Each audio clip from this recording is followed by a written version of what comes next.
how to post a comment on Instagram Edits app.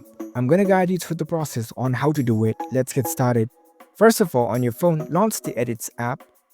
After you are in the app, make sure that you are logged in with your account. Once you are logged in, you'll see this kind of app interface.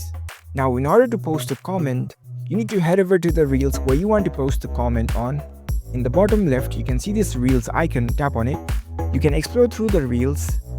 And if you want to post a comment in any Reels, all you need to do is you can tap on this three dots icon in the top right corner. And here you can see the View on Instagram option. You need to select this. As your Edits account is created using your Instagram account, they are linked with each other and you'll be prompted to your Instagram app from here. Now you're in your Instagram app. From here you can post a comment on this Reels.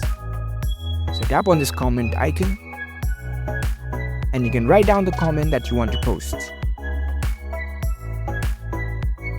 And that's it. That's how you can easily post a comment in Instagram Edits app. If you found this video helpful, don't forget to give this video a thumbs up and subscribe to our channel for more tech tips. Thank you for watching.